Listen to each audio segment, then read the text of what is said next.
My name is Edith Randall. I'm the new purchasing clerk for procurement. Excellent, welcome. I hope you love our little family. We're all a cast of characters.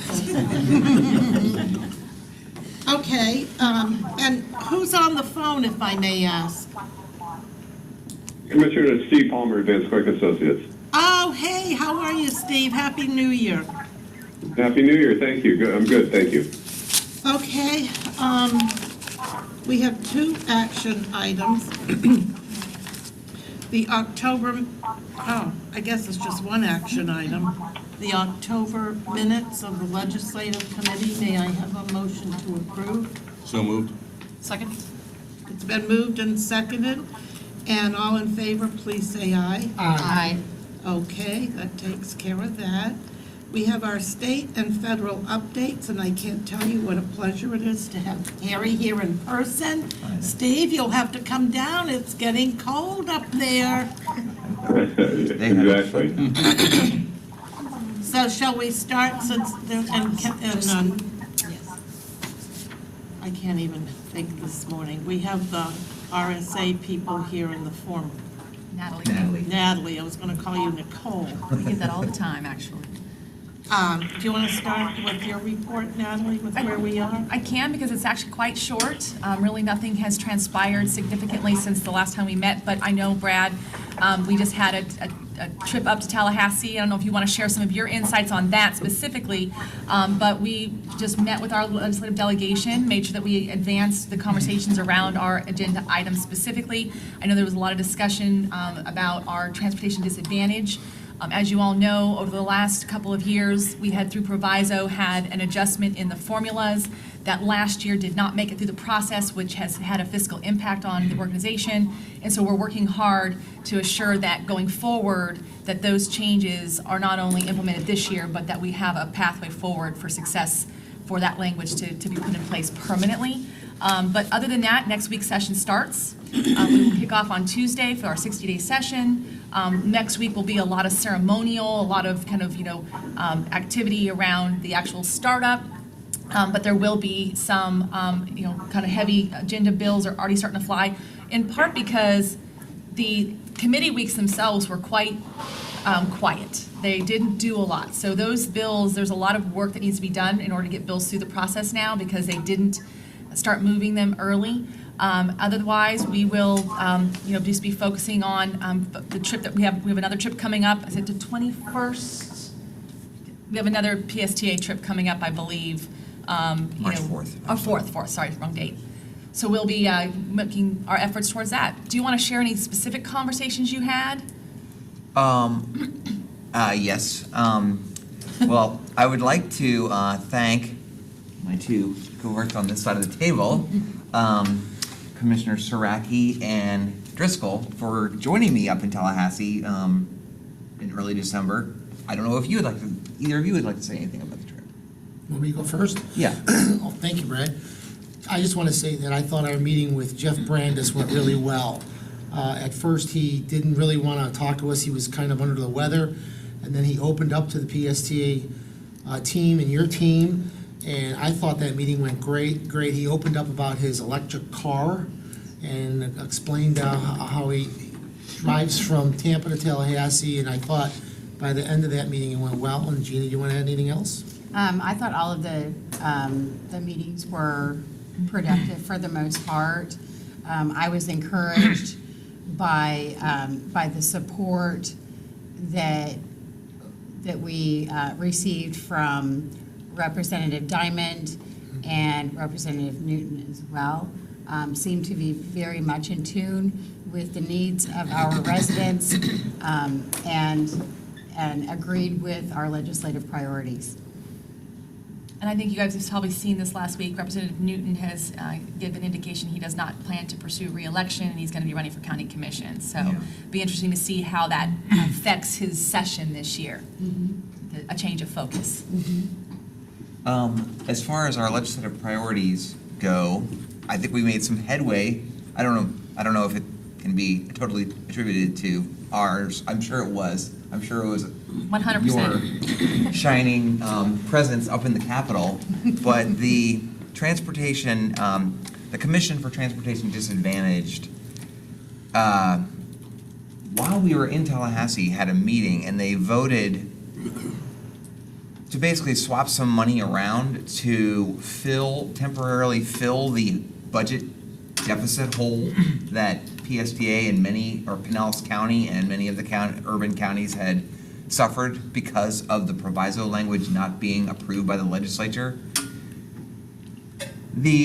As you probably have read, the legislature approved funding some funding, I think, for 2 new very large toll road projects in the middle of the state $10 called million. M-Cores. And part of that massive package of money for the toll roads, they threw a little bone to transportation disadvantage of all things, and they allocated $10 million recurring money perpetually, or I don't know how long, for innovative transportation disadvantage projects, like PSTA has taken advantage of in the past with our TD Late Shift Uber partnership. Unfortunately, the rest of the state's transit or transportation disadvantage systems haven't really done too many innovative things. And so the commission only allocated about half the money this last go-around. And now they have $10 million extra dollars to spend on innovative projects. So I think we're pretty good on our transportation disadvantage for the foreseeable future because they've got this money. So that while we were up in Tallahassee, the commission voted to take half of the money, $5 million, approximately $5 million, and make every county in Florida that lost money when they changed the proviso language to the old formula whole. So our $200 and some thousand that we lost was then zeroed, where we're going to have no loss. It'll be exactly zero. And at least Ron thought that thinks that this will be like the way that it'll go in the future. That basically the legislature approved $10 million for innovative programs, but they're just going to keep making it only $5 million, and then take $5 million of the innovative money and stick it into the formula.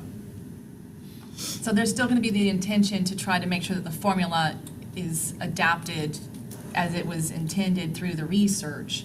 So we will have to see how that conversation continues. But the indication is that there's a recognition that the underfunding of those projects is a problem that needs to be solved. And so they're creatively solving it for this period.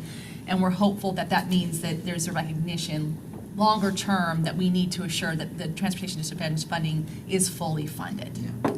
So I want to recognize Joe for a comment or a question. Before I do, I just want to say for the record, just because they did that this year and it's supposed to be recurring, doesn't mean you don't have to hold their feet to the fire to make sure it happens the following year. So somebody make a note and keep that on the front burner. Recurring I'm funding saying that on behalf of Patty Johnson, who's not here.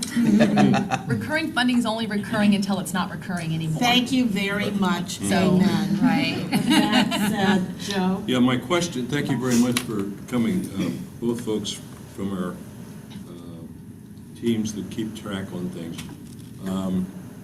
My question is, that particular program is going to be heavily litigated because of the environmental issues.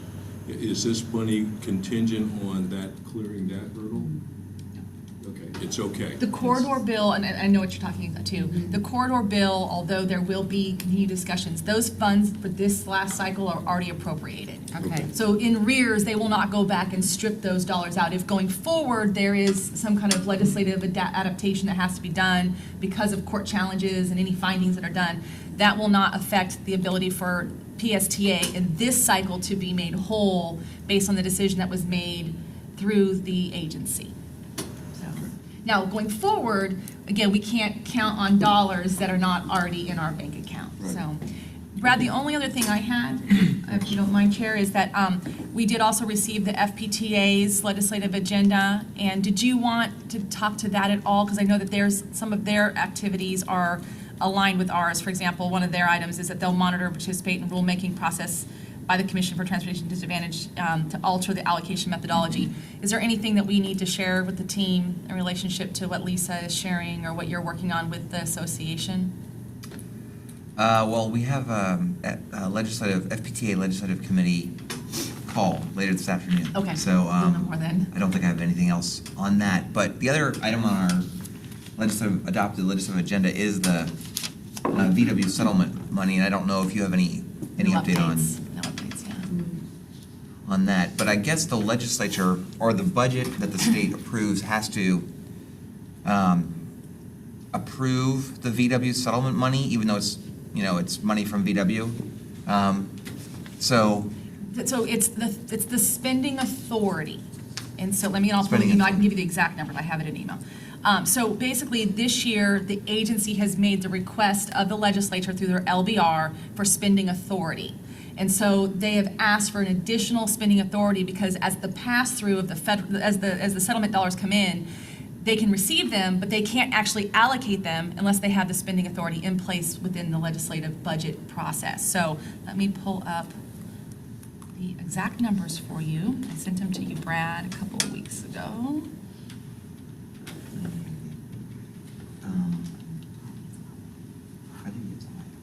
Sorry, I've got a bunch of emails here.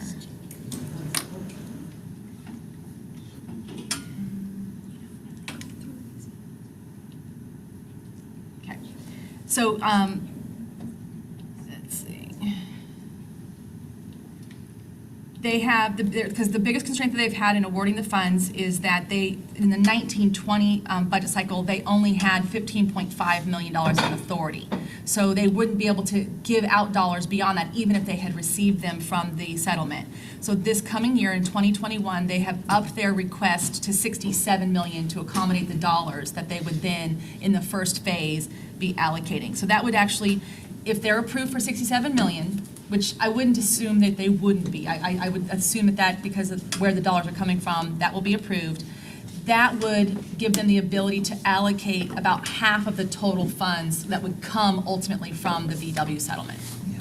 And then in the following year, they would again have to increase their kind of base allocation request to accommodate the other half. Does that make sense? Yes. Okay.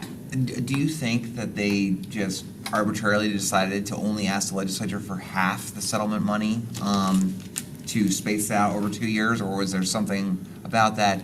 And then does that mean that the VW settlement money will not be approved probably, and the projects and PSTA's hopeful electric bus funding would not be approved until the legislature convenes at the end and the budget is approved? So I don't think it was arbitrary, based on the conversations I had with the persons in the staff positions there. They did not believe that by the time they got the RFQs out, and they got all the projects back, they didn't feel that they would be able to turn all the dollars around in one calendar year. Okay. Because not all the projects are even ready to go yet. So they're still in the process of collecting the information. They had done the $5 million allocation for the school bus projects. They had put the RFQ out, or RFI. They received that. I don't think they can spend that money that fast. It is a lot of money. So I think that this was just their ability and capacity to execute on the project receivables, reviews, awards, and dissemination. And then, so do you think that then it's probably unlikely that we'll hear from them until the end of the session? They can only spend within their current funding authority. If they have room within their current funding authority, could they potentially allocate dollars before then? Yes, they're doing that with the $5 million for the school buses. Yeah. So without calling them and asking them how much cap they have remaining in this current calendar budget year, I don't know. But I would assume that you'll see it in the next budget cycle, because that's when they will have the spending authority to actually put the dollars out to the communities. Yeah. Which would be ultimately July. Session ends in March, but the budget doesn't start till July 1. We can definitely go back and ask those questions, because I think they're still working this out as they go too. You know, I agree. I think they are too. Yeah. Okay, Good luck. It all starts next week, right? Yep. I'll be up there next week, just so you know, Natalie, because all of the commissions from the region are going up next week. I didn't know if you knew that or not. Yeah, so we've got, and Florida Chambers in town. It's gonna be, like I said, it's gonna be crazy next week, so. But if you need anything, let us know. If you need somewhere to even to crash, use our office, you're welcome to stop by. Thank you. Okay, without further ado, Harry, are you leading the charge? Or Sure. Steve, are you leading the charge? So I think we wanted to look back and give you an update on what Congress did in December to finish up the year, and then we'll look ahead to what's happening here in the new second session of this Congress. So Steve, Steve was gonna give us a wrap up on the appropriations process. Yeah, I'll be happy to when you're done, Harry. Go ahead. No, go ahead, Steve. Well, I was just going to say, on the appropriations front, Congress did finish the fiscal year 2020 bill. The president has signed it into law. So the good news is FTA and all the other budgets now are in place until September 30th. For FTA itself, there was this, all of the FAST Act authorization levels were fully funded, and Congress did provide another $400 million for bus formula and bus discretionary grant programs. The one place that was cut was the capital investment grant program, and I think that in part is due to the fact that the Senate has just not been strong supporters. Senate General is, but the chair of the Senate Transportation Appropriations Committee, Susan Collins from Maine, has not been a big supporter of the capital investment grant program simply because there aren't any projects in Maine. And so as a result, the funding level for CIG was cut this year, and particularly there was a significantly reduced amount of money made available for small starts.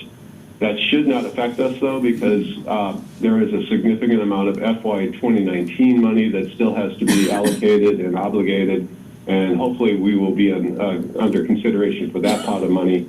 So the appropriations process, the fact it's done is good. The fact that they've cut the capital investment grant program is going to be a little bit of a problem if our project gets delayed.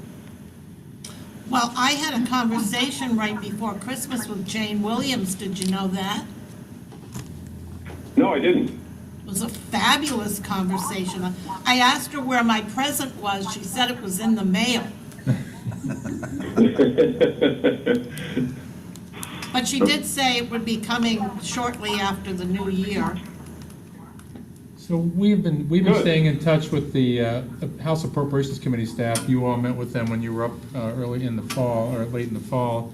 And the Appropriations Committee staff is actually meeting with FTA today at 10 to get an update on where they are with awarding their funding. So Brad will give you an update after that meeting today, once we hear back from Doug Disrood and how that goes. So we've been asking him, and he's been tracking the BRT project and how that's going through the process. So I did ask Jane, Steve, if there were any other outstanding issues, because you remember when we were there and she had that sheet in front of her and we were looking at those 9 outstanding. Yes. That they've all been taken care of.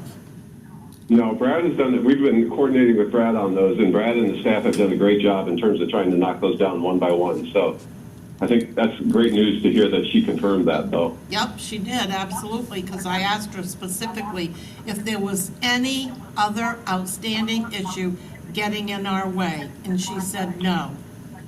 And then I said, well, how about you come down and bring us the check? We'll be glad to host you. It's nice and warm down here. Yeah.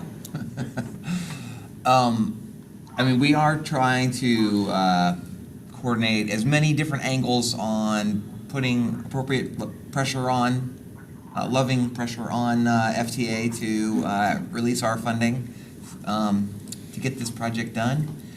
So we've got Commissioner Long and her special relationship with the FTA administrator. That seems to be a very effective strategy. As Harry said, Congress, bipartisan view of Congress, appropriates money, and then there's been a lot of concerns that FTA has been sort of like slowing down the approval process of these grants, and there seems to be some evidence that they have been doing that under this administration. And so the House Committee brought them all over 6 months ago or something, and read Administrator Williams the Riot Act and asked her to speed things up.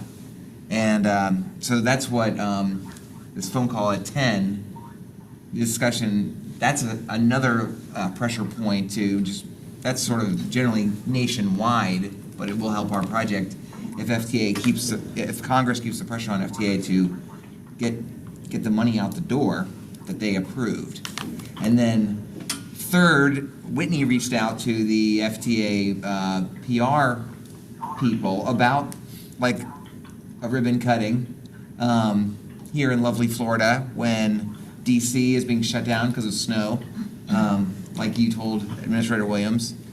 And it got a response back, so that's very positive as well. And then, of course, Abhishek is on a daily phone call with people in DC, lining up all of the activities. And as Commissioner Long said to Administrator, everything on our checklist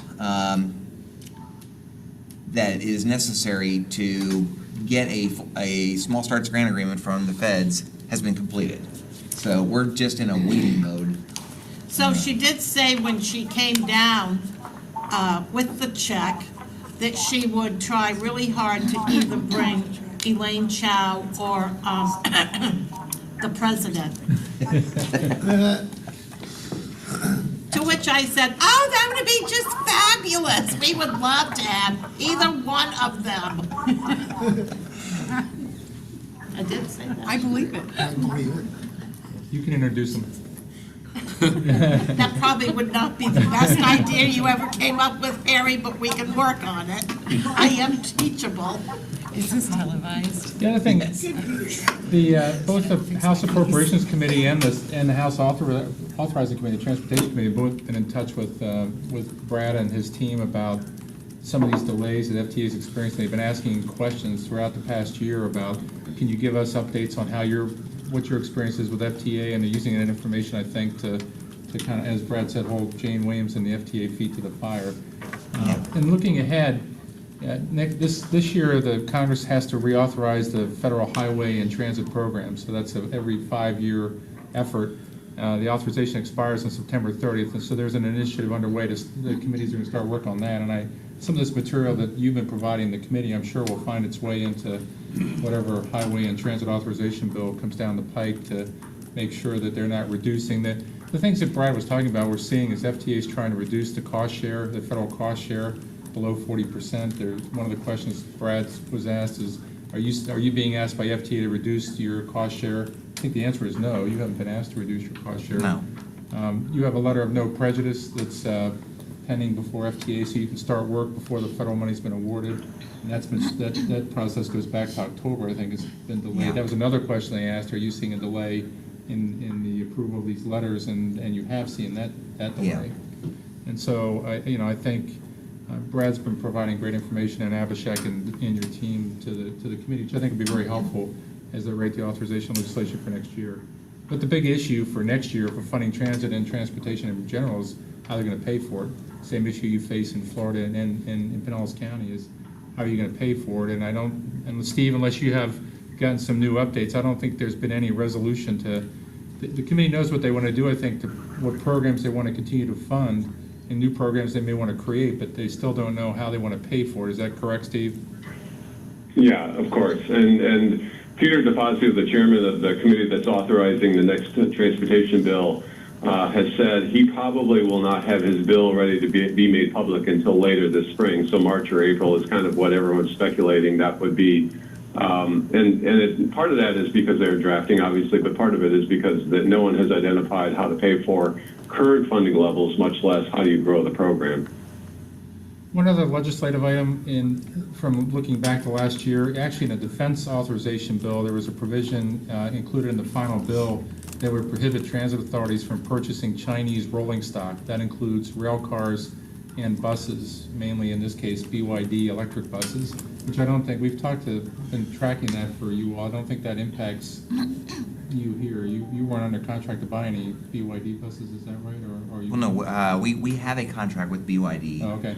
That our two existing electric buses are BYD buses, and the 4 that are on order that will arrive this year are all BYD. And my understanding, although Steve and Harry, you can confirm all this, is 1, Congress approved on this ban not going into effect for 2 years. And two, it's not retroactive. So our existing contract with BYD for up to 25 buses is still valid. Now, there is an open question that I don't know if there's an answer to yet about, like, 10 years from now, about the parts and how this all works. You know, what exactly is going to happen? Does the ban apply to parts on all the buses that exist today? I think all those need to be worked out, but that's where I understand it now, that it doesn't really affect us for the buses we have now, but probably not going to be getting more BYD buses under a new contract in the future, unless that company changes its ownership or something, I think. And FTA will be issuing guidance here sometime this year on how to implement that provision, so that should help maybe answer the spare parts question. What's the impact on charging, though? Do they charge, will the charging equipment be the same for if you went to a different company? Or No, I that mean, question, we asked that question. that's sort of a problem. That's something we have to really coordinate, because it's not standardized, but there are, the charging equipment itself is not made by, is made by another company. I don't know where they're from. They might not be from America, but there are other vehicles that use the same equipment. Okay. Yeah. So we'll continue to watch, see what FTA puts out about that. The other federal issue is, Brad was up in December, had a really good meeting with the National Highway Traffic Safety Administration, NHTSA, about some of the initiatives you're looking at on the autonomous vehicle front. And there's been a real slowdown in this administration improving permits to allow transit agencies to do pilot projects on AV buses. But Brad had a really good meeting with NHTSA on that, and they seem very forward-leaning to try, and if that's an initiative you want to undertake to do the permitting that's required, and it's sort of a 60 to 90 day period. Is that right? I mean, So I think you know, and I think we've had the PSTA board gotten an early presentation on this. We have a plan for 3 different pilots of an autonomous shuttle bus. These are kind of smaller 12-passenger, fully autonomous vehicles. And we've been working with the city of St. Petersburg on the first pilot, which would be along Bayshore Drive, right there down by the water, from the Dali Museum to the Vinoy, up and back, for like 3 months. Mostly as a demonstration of the technology and introduce people to autonomous vehicles. Well, it's a very exciting project, and so both the cities of Dunedin and Clearwater have also been very supportive of such pilots. So our proposal that we talked to them about would be for 3 successive pilots. Like we would do the St. Pete one, and then we would go to Dunedin and do a pilot demonstration there, and then do one actually on Clearwater Beach as third. And it would be, in total, maybe as much as a year-long, you'd see little autonomous vehicles shuttling around different parts of the county.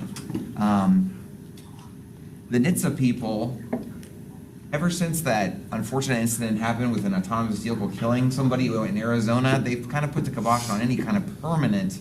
That was a while ago.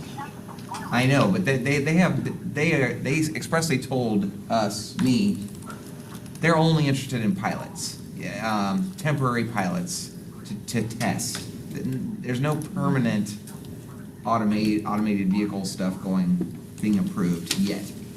And you have to go through this whole approval process for each route and each vehicle that you propose to test, and they have to approve it all. And there's been stops and starts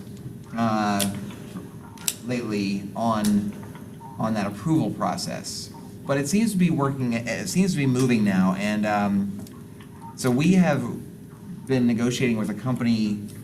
The name of the company is called Beep. They're out of Orlando. They're a growing company in this autonomous vehicle service. So we would contract out the operation of this autonomous shuttle service potentially to this company, and we're negotiating a potential agreement with them now, and that would be coming to the PSTA board probably in February. So are we does that put us in a position to start that permitting process? Yes, yes. Because I heard Harry, did you say it takes about 90 days? 60 to 90 days. Yeah, that's what they maybe. told Brad when we were in the meeting, that they could do it, and they were really high on this company, and some other communities have had a tremendous problem trying to get this permitting done, but they were very positive for what PSTA, I think PSTA has done it the right way. They went up in advance of the project and got their advice on how to expedite the permitting process. They gave Brad some really good advice and kind of a roadmap on how to get this done. So I think they seem very forward-leaning to want to do this, and so. And then, just this week, Secretary Chow was out in Las Vegas at the Consumer Electronics Show. I'm sure everybody's been watching all the stuff that they're showing there, but she made a presentation on AV regulations and the federal interest. I sent Brad, there's a 56-page report that the administration just put out this week on that as part of her speech, and so Yeah. they seem to want to they say they want to advance the AV technology. There was nothing specific in there that I saw about AV buses themselves, but this administration seems now to want to move ahead on AV projects and not fall behind other countries in trying to deploy these. And so her speech was, we want to advance this. So this might be an opportunity to showcase what you're trying to do down here. Well, I think and it it's goes a- along with what you were talking about all week at the Climate Resiliency Well, Summit thank you, on how because to. I sat next to Secretary Gwynn Right. during the solutions part of the conference, and one of my big angst for years has been, as it relates to transportation and funding, is that we haven't changed the way we do transportation funding in 50 years. Yet, technology is as transformational for transportation as the car was taking us from the horse and buggy stage. So, to me, I don't know what the funding mechanism might be for this, but surely, along with the fact that it's so innovative, we could try to work on some more nimble opportunities to provide funding. Because if it takes 20 years, if it continues to take 20 years for us to do a transportation project, we're gonna fall so far behind, we'll never catch up. Right? Right. Yeah. So, thank you, everybody, for chiming in. Did you? Yeah. On this Beep company, whose software are they using? There's like 3 or 4 companies that are starting in the autonomous vehicle. So the vehicle that we're proposing is by a company called Navia from France. Congress hasn't banned France, it's just China. And so the vehicle comes from France. Beep is,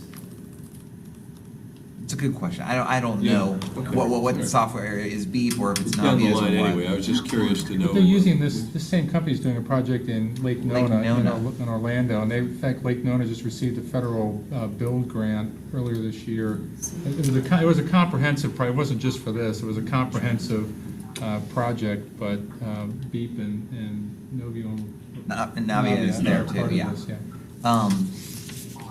So my question is really, how do we get to be a lead the fleet type thing and get something like this going where we can participate along with Orlando? Well, that's what we're trying to do. Now, as I know our legislative committee has some experts in insurance, that's a major issue with these autonomous vehicles that I've got a big showdown with Alan Zimmett and my risk manager, Diane, about this final contract with Beep on insurance and liability. What happens? They don't know how to price it. Right. You know, whose fault is it if something bad happens when there's nobody running it? Well, that's what they have Lloyd's of London for. I mean, Maybe. it's not insurmountable. But I have another It's not idea, Harry. insurmountable. It seems to me that we're spinning our wheels here, trying to figure out the route in which to move forward with this autonomous vehicle stuff. Yet, you are constantly hearing about how the military, for example, flies drones with no pilot, seems to be very effective, knows how to hit what they're aiming at. Obviously, we just have an example of that. So if they have figured out how to do it, and the Germans have figured out how to have this autonomous giant drone that can operate from Tampa International down to downtown St. Petersburg with passengers in it, then why can't we use that kind of already existing technology to move our little transportation buses? Somebody knows how to do it already. Why are we not, picking their brains? I think the problem that has held up these communities with NHTSA and this permitting process is how these vehicles interact with driven vehicles. In other words, how the autonomous vehicles work together. And that's the nature of the questions that they ask when you propose an AV route like this is, what's the route, how's it gonna, what other traffic's on there? I mean, they'll approve, you don't need federal approval if you operate on a closed route. If you're on a college campus, you're not on a public road, you can operate them now, and that's not an issue. The problem you have is that when you're operating on public roads, and then the other question, I mean, they're asking questions like, what's the speed limit on the road? How fast will the bus operate? If the bus is operating at 20 miles an hour, and the speed limit on the road is 40 miles an hour, that's gonna create a traffic problem. So how do you address that? So I think, I mean, drone aircraft have a different, they're operating in public airspace, but they're not necessarily interacting as regularly with bicycles and passengers and driven vehicles, and how do you anticipate what's going to happen? I know in the city of Gainesville, we've been working with them. They have a tremendous problem up there in the summer when you get these deluges of rain. They have an autonomous project they've been working on up there. The vehicle just stops because the sensors don't function because of the roadways are so wet and the glare comes off the roadways. They don't know what to do, so the vehicle just stops in the middle of the road, and it won't do anything until the rain stops. And so, how do you deal with all those issues? So, they're trying to work through that.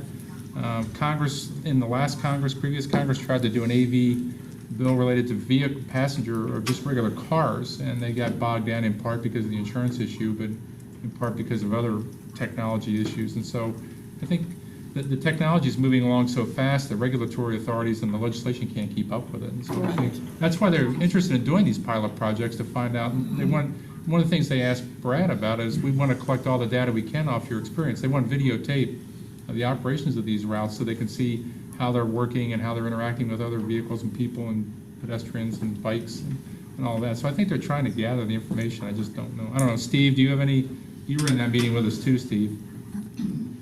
No, I can only echo the fact they do want to be as helpful as possible to see the demonstrations for projects like this move ahead. So they were trying to be very accommodating and give us kind of a roadmap on how to make sure the application was done successfully. Well, that's good to hear. So I guess on that note, we can just agree, can we all agree that this is a great pilot project and we want to see the staff move forward with the permitting process, and we'll just go up there in March and talk to them, Yeah, right? yeah. And if we can, with all of our folks who represent us, if we can do everything we can to get in front of these people and say, we want to do some of these pilot projects as well, not just Orlando or somebody else. Yeah, no, NHTSA heard that, and they want to be helpful. In fact, they were very complimentary of BEEP. They have great experience with BEEP, and they thought that the fact that that was your contractor of choice would help expedite this, because they have experience at permitting that company and their vehicles. So I think that was a positive part of the conversation. And if I can just add, this is Steve, if I can just add, it struck me that at the meeting, there was really no real lobbying we needed to do as much as submitted an application. Brad, Okay. get on it. We are on it. All right. Commissioner, the last Karen. thing I have is, you mentioned March. So Yeah, I is looked it at this- March or April? Well, March is your APTA March. meeting, but it looks like the APTA meeting falls when Congress is in recess that week, so. Oh, really? Yeah, March 15th through 17th. The Congress is in recess the week of the 17th, so or at least the House is. So, I mean, staff will be there, and committee staff, and obviously the agencies will be there, so if you're coming, we can certainly work meetings out. But I don't know if you're planning to come I'm not sure we need to see the delegation anymore about the BRT project unless there's a significant delay. Well, God, I hope by then we've got the Yeah, money. that's what I was gonna say, I think you're in good shape there. Here. so. If we don't have it by then I need to go pay a visit to her and say, Right, hey, exactly. get the checkbook out. But I don't know, is that your first, would that be your first trip up then, would be for the APTA in March, is that? I mean, that's the plan, although I didn't know about the congressional schedule, so I'll have to take a look. Yeah, I'll send you the schedule again. Okay. They just did an update, but when I looked at it this morning, and that's still Okay. a week off for the House, so. I'll go, I'm at my computer, I'll go ahead and send it right now. Okay. That's what we have. All right, so we talked about the future meeting subjects with the autonomous. Anything else on this issue? Not on the state and legislative updates. No, we're on future meeting subjects. Well, I wanted just to keep the committee informed on our contract with Van Scoyoc is reaching its conclusion at the. Oh, yeah, I was in trying June. to skip over that.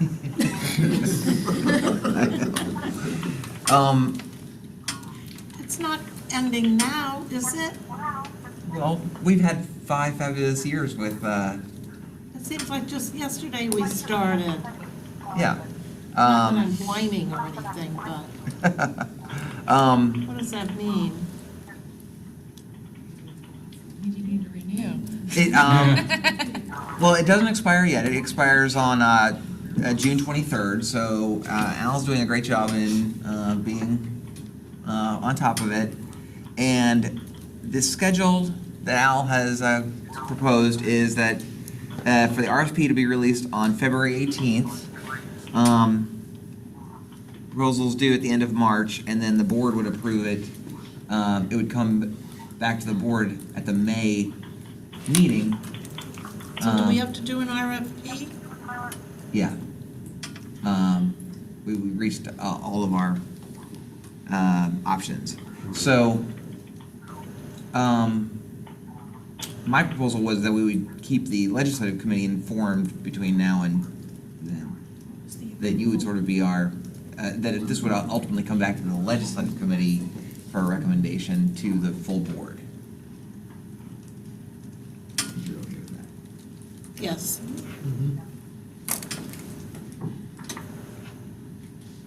Any other questions or thoughts on that? Okay, cool. Future meeting subjects. Oh, yeah, I did have a future meeting subject. Well, I read in the paper today that there was a presentation at the state about Medicaid cuts. I didn't know if that was, it said in the paper that Medicaid cuts in Congress what only section? approved Medicaid funding till I'm May. dealing with Medicaid Right. cuts on kids with disability, what do you? It's the disproportionate hospital, the share of Yeah. hospital funding, it only goes through May, but they're gonna extend it, it's just. I was just wondering if that's gonna flow down to the transportation money and then It's, hurt us more. that's to be seen. I It's know. still a big fight at the hospital level. That's for uncompensated care. That's not for, like, the way that would affect transportation is because there's some Medicaid funding that goes to get people to their doctor's appointments. I don't think that's what we're looking at. This is for hospitals specifically right now. Okay. I've not seen anything that would relate it to you guys, or I would have reported it to you, because I'm dealing with that issue, because I represent 2 hospitals, but, so, trust me, yeah. Okay. There's also issues around Medicaid, and there's bills this year around Medicaid with kids with disabilities and getting them services, wraparound stuff, so there's lots of that conversation. Okay. Good. Is that it? Yeah. Is there any other business? Just like to thank everybody for coming. Yes, this is super great. that we see you guys in person instead of through the squawk box. Thank you so much for being here. Did you have anything else to say for the good of the order, Harry or Steve? So, I mean. No, thank you, I'm good. Yeah, well, I mean, there will be issues with the highway and transit authorization legislation coming up, and we continue to track the miles to try and get credit for your miles on your Yeah, right. alternate transportation through your Uber and Lyft partnerships.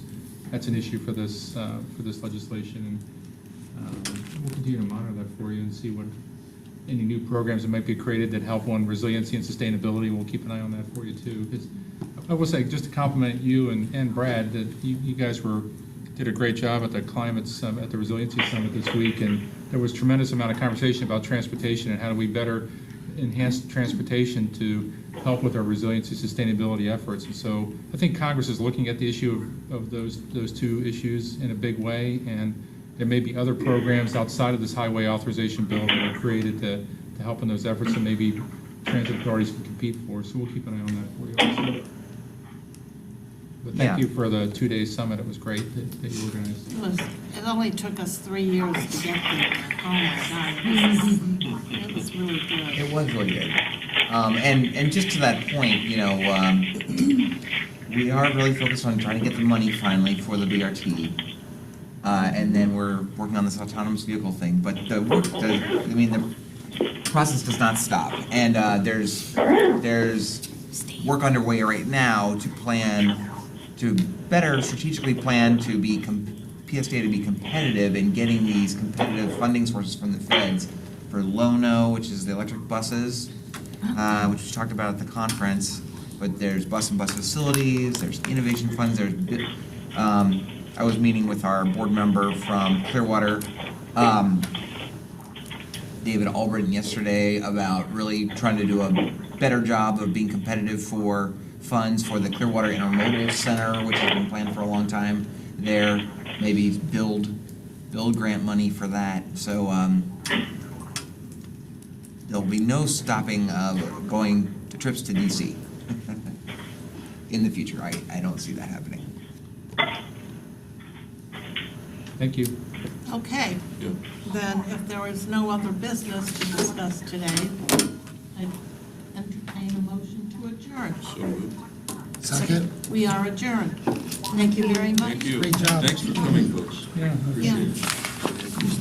So happy to see you, Gary. Thank you. It's a nice one. I was like, is this I got this wrong. Hard to, This was well planned. So we, really? Good to see you. but we'll still get Come updates. see us up north. We'll be on by call, but you won't see us in person. Are you down here now? Benchmark. Be in the area. Going back